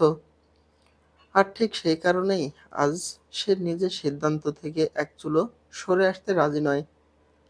ফারিহা পারভিন ছেলের দিকে তাকিয়ে থাকেন। এই প্রথম তিনি উপলব্ধি করেন তার ছেলে শুধু প্রেমে পড়েনি, সে দায়িত্বের প্রেমে পড়েছে। একটা শিশুর হাসির প্রেমে পড়েছে, একটা ছোট্ট হাতের নির্ভরতার প্রেমে পড়েছে। আর সেই ভালোবাসা থেকে তাকে ফিরিয়ে আনা সহজ হবে না। ফারহান আর কোনো কথা বলল না। সোফা থেকে উঠে দাঁড়ায় সে, একবার মায়ের দিকে তাকায়, তারপর কোনো উত্তরের অপেক্ষা না করেই সিঁড়ির দিকে পা বাড়ায়। সিঁড়ি বেয়ে নিজের রুমের দিকে চলে গেল সে। ফারিহা পারভিন স্থির হয়ে বসে রইলেন, তার চোখ সিঁড়ির দিকে নিবদ্ধ। তার বুকের ভিতর জন্ম নিতে লাগে দ্বন্দ্ব। একদিকে সমাজ, মানুষের কথা, বাস্তবতা, অন্যদিকে নিজের ছেলের চোখে দেখা সেই গভীর ভালোবাসা। কোন দিকটা তিনি বেছে নেবেন তা এই মুহূর্তে তিনি নিজেও জানেন না। ফারিহা পারভিন মুখ ফিরিয়ে ফারিনের দিকে তাকালেন। তোর ভাই সব কি বলে গেল দেখলি? বিয়েতে রাজি হতো না বলে একটা সময় গিয়ে বিয়ের কথা বলাই বন্ধ করে দিয়েছিলাম, আর এখন এসে বলছে একটা সন্তানের মাকে বিয়ে করবে। কণ্ঠে বিস্ময়ের সঙ্গে অসন্তুষ্টও স্পষ্ট। ফারিন কিছুক্ষণ চুপ করে রইল। সে জানে এই মুহূর্তে মায়ের আবেগের বিপরীতে কিছু বলা সহজ হবে না। তবুও সে নিজের মনকে গুছিয়ে নিয়ে শান্ত স্বরে বলল, আম্মু, ভাইয়া যদি এটাতেই হ্যাপি থাকে তাহলে ক্ষতি কি? ফারিহা পারভিন ভ্রু কুঁচকে তাকালেন। তুই তোর ভাইকে সাপোর্ট করছিস? হ্যাঁ করছি। প্রভা আপুর সম্পর্কে সবটা জানার পর আমি কোথাও আপুর অন্যায় বা ভুল দেখিনি আম্মু। একটা মেয়ের জীবনে স্বামী সবচেয়ে বড় ভরসার জায়গা। সেই ভরসার জায়গাটা হারিয়ে ফেলেছে প্রভা আপু। কতটা কঠিন ছিল তার সময়গুলো সেটা আমরা হয়তো পুরোপুরি অনুভব করতে পারবো না। ফারিহা পারভিন চুপ করে শুনতে লাগলেন। ফারিন আবার বলল, প্রভা আপু তো ইচ্ছে করে সংসার ভাঙেনি, বরং পরিস্থিতি তাকে বাধ্য করেছে। আর যে মেয়ে সংসার হারানোর কষ্ট বোঝে সে সংসারের মূল্য বোঝে। আমার বিশ্বাস প্রভা আপু ভাইয়ের সঙ্গে খুব সুন্দরভাবে মানিয়ে নিতে পারবে। ফারিহা পারভিনের মুখের কঠোরতা কিছুটা নরম হলেও তিনি এখনো নিশ্চুপ। ফারিন একটু থেমে আবার বলে ওঠে, আর তুই তো নিজেই দেখলে ভাইয়া ইফতির উপর কতটা সফট। ছোট্ট বাচ্চাটাকে নিয়ে ওর অনুভূতিগুলো একদম সত্যি। ভাইয়া যেটা চাইছে সেখানে জোর করে বাধা দেওয়াটা আমার কাছে ঠিক মনে হচ্ছে না আম্মু। ফারিয়া পারভিন দীর্ঘশ্বাস ফেললেন। তাই বলে কথাটা শেষ করলেন না ফারিন পারভিন। ফারিন মায়ের দিকে তাকিয়ে মৃদু স্বরে বললেন, একটা অবিবাহিত মেয়েকে তুমি ভাইয়ের জীবনে এনে দিতে পারো আম্মু, কিন্তু সেই মেয়েটা কালকে ভাইয়াকে ছেড়ে চলে যাবে না। তার কোনো গ্যারান্টি কি আমাদের কাছে আছে? ফারিয়া পারভিন কোনো উত্তর দিলেন না। ফারিন ধীরে ধীরে মায়ের আরো কাছে সরে এলো। কিন্তু প্রভা আপু জানে একটা সংসার ভেঙে গেলে কতটা কষ্ট হয়, কতটা যন্ত্রণা নিয়ে একজন মানুষকে বাঁচতে হয়। আমার বিশ্বাস প্রভা আপু কখনোই সেই কষ্টে আরেকজন মানুষকে দিতে চাইবে না। আর ভাইয়া যদি সত্যিই ইপ্তিকে নিজের সন্তানের মতো ভালোবেসে থাকে তাহলে সেখানে বাধা দেওয়ার কোনো অধিকার আমাদের নেই। আম্মু, ভালোবাসা তো শুধু রক্তের সম্পর্ক দেখে আসে না। কখনো কখনো মায়া, দায়িত্ব আর অনুভূতির সম্পর্কও রক্তের সম্পর্কের চেয়ে অনেক গভীর হয়ে যায়। কথাগুলো বলে ফারিন চুপ করে যায়। ফারিহা পারভিন নির্বিকার হয়ে মেয়ের দিকে তাকিয়ে রইলেন। হঠাৎ করেই মনে হলো তার মেয়েটা আসলেই অনেক বড় হয়ে গেছে। একটা সন্তানের জননী হয়েছে। জীবনের কঠিন বাস্তবতাগুলো সে কত সহজে বুঝতে শিখেছে। ফারিহা পারভিনের চোখের সামনে ভেসে উঠল ফারহানের মুখ। ছেলের চোখে তিনি আজ যে ভালোবাসা দেখেছেন তা ছিল ভিন্ন ধরনের। সেখানে কোনো মোহ ছিল না, ছিল দায়িত্ব, ছিল একটি শিশুর প্রতি মমতা। মায়ের মনটা ধীরে ধীরে দুর্বল হয়ে আসে, তবু সমাজের ভয়, মানুষের কথা আর দীর্ঘদিনের বিশ্বাস তাকে বারবার টেনে ধরে রাখছে। রাত অনেকটা গড়িয়ে গেছে। চারপাশে এক ধরনের নীরবতা নেমে এসেছে। দূরের রাস্তার আলো ঝাপসা হয়ে বারান্দার গ্রিলে এসে পড়েছে। হালকা ঠান্ডা বাতাস বারবার এসে ফারহানের মুখ ছুঁয়ে যাচ্ছে, অথচ তার ভিতরের অস্থিরতাকে একটু কমাতে পারছে না। বারান্দার রেলিংয়ে হাত রেখে স্থির হয়ে দাঁড়িয়ে আছে সে। মুখটা গম্ভীর, চোখে গম্ভীর চিন্তার ছাপ। এই পরিস্থিতির আশঙ্কায় ফারহান করছিল মায়ের প্রতিক্রিয়া তার কাছে অপ্রত্যাশিত ছিল না, বরং কোথাও না কোথাও সে জানত একজন মায়ের পক্ষে এত সহজে এমন একটি প্রস্তাব মেনে নেওয়া সম্ভব নয়। সমাজ, মানুষের দৃষ্টিভঙ্গি, দীর্ঘদিনের বিশ্বাস, সবকিছু মিলিয়ে বিষয়টা তার মায়ের কাছে কঠিন মনে হওয়াটাই স্বাভাবিক। সন্ধ্যার দিকে প্রভার বাসা থেকে ফিরে এসেছিল ফারহান। কিছুক্ষণ পর ফোনে আসা একটা ছোট্ট বার্তা তার মনকে অন্যরকম আলোয় ভরিয়ে দিয়েছিল। প্রভার নম্বর থেকে আসা সেই কয়েকটি শব্দ বারবার চোখের সামনে ভেসে উঠছে। আমি বিয়ের জন্য রাজি। ইপ্তির বড্ড প্রয়োজন তোকে। তুই আমার না হলেও ইপ্তির জন্য হয়ে থেকে যাস। মেসেজটা পড়ার পর ফারহানের ঠোঁটের কোণে অজান্তে হাসি ফুটেছিল। বুকের ভিতর জমে থাকা অনেকটা ভার যেন হালকা হয়ে গিয়েছিল। কারণ প্রভা রাজি হয়েছে কিনা সেই প্রশ্নের চেয়েও বড় ছিল অন্য একটি বিষয়। ইপ্তি তার জীবন থেকে হারিয়ে যাবে না। ছোট্ট ছেলেটার কথা মনে হতেই ফারহানের চোখের দৃষ্টি নরম হয়ে এলো। 2.5 বছর আগের সেই দিনের কথা এখনো স্পষ্ট মনে আছে তার। হাসপাতালের করিডোরের দেওয়ালে পিঠ ঠেকিয়ে দাঁড়িয়েছিল সে। চারপাশে ব্যস্ততা, উদ্বেগ আর অপেক্ষার চাপা পরিবেশ। হঠাৎ করেই নবজাতকের কান্নার শব্দ ভেসে এসেছিল। খুব সাধারণ একটি শব্দ, অথচ সেই মুহূর্তে যেন পুরো পৃথিবী থমকে গিয়েছিল তার কাছে। অদ্ভুত এক শিহরণ বয়ে গিয়েছিল শরীরের প্রতিটি রক্তবিন্দে। কিছুক্ষণ পর সাদা তোয়ালে জড়ানো ক্ষুদ্র দেহটাকে প্রথমবারের মতো কোলে নিয়েছিল সে। এত ছোট, এত কোমল একটা প্রাণকে বুকে জড়িয়ে ধরার মুহূর্তে তার ভিতরে কি পরিবর্তন ঘটেছিল তা আজও ভাষায় প্রকাশ করতে পারে না। শুধু মনে হয়েছিল হৃদয়ের গভীরে কোথাও অদৃশ্য এক সূক্ষ্ম সুতো বেঁধে গেছে। সেই সুতোর টান আর কোনোদিন ছিঁড়ে যায়নি। ইপ্তির প্রথম হাসি, প্রথম দাঁত ওঠা, প্রথম হামাগুড়ি, প্রথম দাঁড়িয়ে হাঁটার চেষ্টা, প্রতিটি মুহূর্তের সাক্ষী ফারহান। অফিসের ব্যস্ততার মাঝেও সময় বের করে ছেলেটাকে আদর করা, নতুন কোনো শব্দ শিখলে আনন্দ পাওয়া, সামান্য জ্বর হলেও অস্থির হয়ে ওঠা, সবকিছু ধীরে ধীরে তার জীবনের অংশ হয়ে গিয়েছে। কখন যে ইপ্তি তার কাছে শুধুমাত্র প্রভার সন্তান না থেকে নিজের সন্তানের মতো হয়ে উঠেছে তা সে নিজেও বুঝতে পারেনি। আজ যখন নিজের ভবিষ্যৎ নিয়ে ভাবছে তখন প্রভা আর ইপ্তির মধ্যে কোনো তুলনা খুঁজে পায় না সে। প্রভার প্রতি তার অনুভূতি আছে ছিলও, কিন্তু ইপ্তির প্রতি যে টান তা অন্যরকম। সেখানে কোনো চাওয়া নেই, কোনো প্রত্যাশা নেই, আছে শুধু নিঃশর্ত মায়া আর দায়িত্ববোধ। এই কারণে হয়তো তার সমস্ত চিন্তার কেন্দ্রবিন্দু হয়ে উঠেছে ছোট্ট ছেলেটা। বারান্দার উপরে তাকিয়ে আকাশের দিকে দৃষ্টি স্থির করল ফারহান। অসংখ্য তারার মাঝেও তার মন যেন কোনো উত্তর খুঁজে বেড়াচ্ছে। সে জানে তার মা ভুল নন। একজন মা হিসেবে তিনি নিজের জায়গা থেকে ঠিকই ভাবছেন, ছেলের জন্য সমাজের চোখে গ্রহণযোগ্য, সহজ ও নিরাপদ একটি ভবিষ্যৎ চাওয়াটা অস্বাভাবিক কিছু নয়। কিন্তু নিজের অবস্থান থেকেও ফারহান ভুল নয়। জীবনের এই পর্যায়ে এসে সে বুঝেছে, মানুষ সবসময় সমাজের নিয়ম মেনে ভালোবাসে না। কখনো কখনো ভালোবাসা জন্ম নেয় দায়িত্ব থেকে, অভ্যাস থেকে, কারো নির্ভরতার জায়গা হয়ে ওঠার মধ্য দিয়ে। প্রভাকে পাওয়ার আকাঙ্ক্ষার চেয়েও আজ তার কাছে বড় হয়ে উঠেছে ইপ্তির ছোট্ট হাতের স্পর্শ। ছোট্ট ছেলেটা এখনো কিছুই বোঝে না, কিন্তু ফারহান জানে তার নিজের জীবনের সঙ্গে ইপ্তির জীবন অদৃশ্যভাবে জড়িয়ে গেছে। আর সেই সম্পর্ক থেকে নিজেকে আলাদা করার কথা ভাবলেই তার বুকের ভিতরে এক অসহনীয় শূন্যতার জন্ম নেয়। ঠান্ডা বাতাস আবারও এসে ফারহানের চুল এলোমেলো করে দিল। ফারহান ধীরে ধীরে চোখ বন্ধ করে। সামনের পথ সহজ হবে না, সেটা সে জানে। মাকে বোঝাতে হবে, সমাজের নানান কথা শুনতে হবে, অনেক প্রশ্নের উত্তর দিতে হবে। তবুও তার মন আজ অদ্ভুতভাবে স্থির। কারণ জীবনে প্রথমবারের মতো সে নিশ্চিত জানে ঠিক কি হারাতে চায় না। আর সেই উত্তরটার নাম ইপ্তি।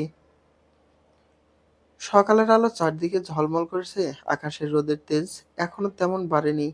হালকা বাতাস বইছে বারান্দা জুড়ে। সেই বাতাসে অনন্যার খোলা চুলগুলো বারবার উড়ে এসে মুখে পড়ে।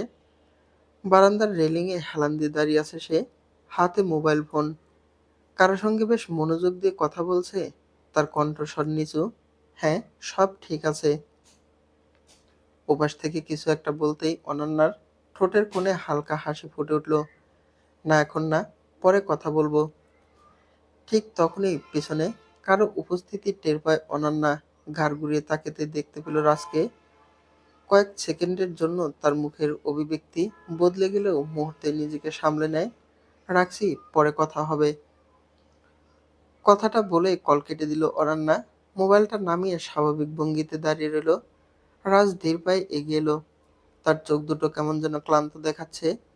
মুখেও স্বাভাবিক উজ্জ্বলতা নেই, কিন্তু অনন্যা সেদিকে খুব একটা মন দেয় না। রাজ কিছুক্ষণ তার দিকে তাকিয়ে থেকে বলল, কার সঙ্গে কথা বলছিলে? অনন্যা ভ্রু তুলে, তোমাকে বলা প্রয়োজন। প্রশ্নটা শুনে রাজের চল শক্ত হয়ে ওঠে। তবুও নিজেকে সংযুক্ত রাখে সে শান্ত গলায় বলে, আমি তোমার স্বামী, জানার অধিকার রাখি আমি অবশ্যই। অনন্যা হালকা হেসে ফেলে। সেই হাসিতে বিদ্রূপের আভাস। রাজ প্লিজ, টিপিক্যাল হাজবেন্ডের মতো করে কথা বলো না। রাজের ভ্রু কুঁচকে যায়। আচ্ছা তাই? এখন আমার কথা টিপিক্যাল হাজবেন্ডের মতো লাগছে। বিরক্তি নিয়ে চুল সরিয়ে নিল অনন্যা। উফ, অফিসে না গিয়ে বাসায় কি করছো তুমি? প্রশ্নটা শুনে রাজ কিছুক্ষণ চুপ করে রইল, তারপর ধীরে ধীরে বলে ওঠে, তোমার অসুবিধা হচ্ছে। অসুবিধা কেন হবে? অফিস যাওনি তাই জিজ্ঞেস করছি। রাজ এবার সরাসরি তার চোখের দিকে তাকায়। দৃষ্টিটা অদ্ভুত রকমের স্থির। আমার যে জ্বর এসেছে, শরীর ভালো না, এটা বুঝি তোমার চোখে পড়ে না তাই না? কথাটা শুনে অনন্যা একটু থমকে যায়। প্রথমবারের মতো ভালো করে তাকায় রাজের দিকে। সত্যি তো, মুখটা কেমন ফ্যাকাশে হয়ে আছে, চোখ দুটো লালচে, দাড়িগুলো এলোমেলো, সাধারণত এত অগোছালো থাকে না সে। অনন্যা কয়েক সেকেন্ড তাকিয়ে রইল, তারপর ভিতর ভিতর বিরক্ত হলো। ধুর, অসুস্থ হওয়ার আর সময় পায় না মানুষটা। এমনিতেই সবকিছু শেষ পর্যায়ে এসে পৌঁছেছে। এখন যদি রাজ অসুস্থ হয়ে পড়ে তাহলে পরিকল্পনার গতি কমে যেতে পারে। কিন্তু মুখে সেসবের কিছুই প্রকাশ করল না সে। অনন্যা কয়েক সেকেন্ড চুপ থেকে তারপর অনিচ্ছা সত্ত্বেও জিজ্ঞেস করলো, কখন থেকে জ্বর? রাজের ঠোঁটের কোণে এক ধরনের তাচ্ছিল্যের হাসি ফুটে উঠল। জানার প্রয়োজন মনে হয়েছে এখন। অনন্যা বিরক্ত হয়ে ভ্রু কুঁচকে ফেলে। প্রশ্নের উত্তর দাও রাজ। রাজ কিছু বলল না, ধীর পায়ে ভিতরের দিকে হাঁটতে শুরু করে। কিন্তু ঠিক তখনই অনন্যার হাত বাড়িয়ে তার কবজি ধরে ফেলে। রাজ থেমে যায়। অনন্যা অনুভব করে রাজের শরীর সত্যি বেশ গরম। হাতের তালুতেই সেই উত্তাপ স্পষ্ট টের পাওয়া যাচ্ছে। তোমার শরীরে এখনো বেশ জ্বর আছে। রাজ নিজের হাতের দিকে তাকায়, তারপর অনন্যার দিকে নিম্ন স্বরে বলল, রাতভর আরো বেশি ছিল, কিন্তু তুমি অন্য রুমে ব্যস্ত ছিলে। সারা রাত আমার কাছে আসার সুযোগই তোমার হয়নি, তাই জানো না। কথাগুলো খুব শান্ত স্বরে বলা হলো, প্রতিটি শব্দে কষ্ট মিশে আছে। অনন্যা কিছু বলার আগেই রাজ নিজের হাত ছাড়িয়ে নেয়। তারপর আর একবারও তার দিকে না তাকিয়ে ভিতরে চলে যায়। অনন্যা স্থির হয়ে দাঁড়িয়ে রইল। তার বিরক্তি লাগছে, ভীষণ বিরক্ত। এমন একটা সময় রাজের অসুস্থ হওয়ার কোনো প্রয়োজন ছিল না। সবকিছু যখন ধীরে ধীরে তার পরিকল্পনা অনুযায়ী এগোচ্ছে, ঠিক তখনই এই নতুন ঝামেলা। ঠোঁট কামড়ে বিরক্ত স্বরে বিড়বিড় করে ওঠে, অসহ্য, এখনই জ্বর আসতে হলো। এখন বসে বসে ওর সেবা করা লাগবে নাকি? এদিকে জিসানের কাছে না গেলে কুরুক্ষেপ শুরু করে দেবে। ও গড, একদম বিরক্তিকর। ঠিক তখনই অনন্যার হাতে থাকা ফোনটা কেঁপে উঠল। স্ক্রিনে ভেসে উঠছে একটি নাম, জিসান। নামটা দেখে অনন্যার মুখের বিরক্তি মুহূর্তের মধ্যেই মিলিয়ে গেল।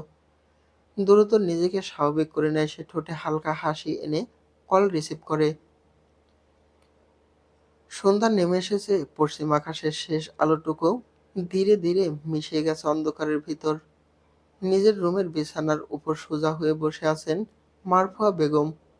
মুখটা কঠিন গম্ভীর, চোখে মুখে স্পষ্ট চিন্তার ছাপ।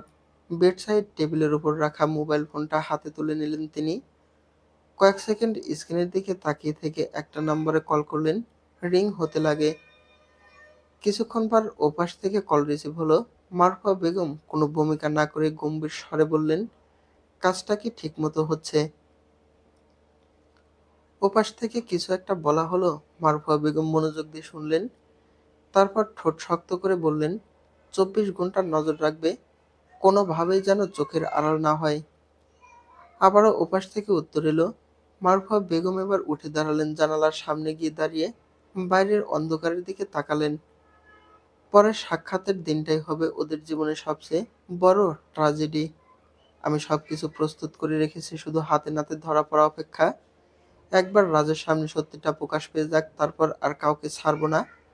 যত প্রমাণ দরকার, যত কেস দরকার, সব প্রস্তুত আছে। সত্যি আর মিথ্যার এমন জাল বুনেছি যে বের হওয়ার কোনো পথ পাবে না ওরা। সারা জীবন জেলের ভাত খেতে হবে, শুধু সময়ের অপেক্ষা। কোনো ভুল যেন না হয়, একটাও না। টাকা সময় মতো তোমার অ্যাকাউন্টে চলে যাবে। প্রতি সেকেন্ড ওদের উপর দৃষ্টি রাখবে। কথা শেষ করে কল কেটে দিলেন মারফুয়া বেগম। রুম আবার নীরব হয়ে যায়। ফোনটা নামিয়ে রাখতে গিয়েও থেমে গেলেন মারফুয়া বেগম। স্ক্রিনে ভেসে থাকা ওয়েলপেপারের দিকে একদৃষ্টিতে তাকিয়ে রইলেন। ছবিটা ইপ্তির। হাসিমুখে দাঁড়িয়ে আছে ছোট্ট ছেলেটা, নিষ্পাপ, উজ্জ্বল, প্রাণবন্ত। অজান্তেই মারফুয়া বেগমের কঠিন মুখটা একটু নরম হইল। প্রতি সপ্তাহে অন্তত একদিন তিনি ইপ্তির কাছে যান, সময় কাটান, তার সঙ্গে গল্প করেন, খেলেন, আদর করেন। আর যত দিন যাচ্ছে ততই একটা বিষয় স্পষ্ট হয়েছে, ইপ্তি দিন দিন অবিকল রাজের মতো হয়ে উঠছে। একই রকম চোখ, একই রকম হাসি, একই রকম মুখের গড়ন, একই রকম গায়ের রং। মাঝে মাঝে ছেলেটার দিকে তাকালে তার বুক কেঁপে ওঠে, মনে হয় যেন ছেলেটার রাজকে দেখছেন। কিন্তু ভাগ্যের কি নির্মম পরিহাস! যে শিশুটি নিজের বাবার প্রতিচ্ছবিতে বড় হচ্ছে সে বাবাই আজ পর্যন্ত একবারও তাকে দেখেনি। ভাবনাটা মাথায় আসতে বুকের ভিতর কেমন একটা ব্যথা অনুভব করলেন তিনি। রাজ কিছুই জানেন না। জানে না তার জীবনের সবচেয়ে বড় সত্যিটা। জানে না তার চারপাশে কত বড় ষড়যন্ত্রের জাল বুনানো হচ্ছে। অথচ রাজ অবহেলা করে গেছে। এমন একজন মানুষ তার জীবনে আছে যে তার রক্তের সম্পর্ক বহন করে পৃথিবীতে হাঁটছে। মারফা বেগম ধীরে ধীরে বিছানায় ফিরে বসলেন। চোখ বন্ধ করলেন কিছুক্ষণ। আর না, চোখ খুলতেই সেই দৃষ্টিতে ফিরে এলো পুরনো কঠোরতা। এবার সব সত্যি সামনে আসবে। চলবে গল্প এক ফালি রোদ্দুর। গল্পের তৃতীয় অংশ। লেখা মারিয়া রশিদ।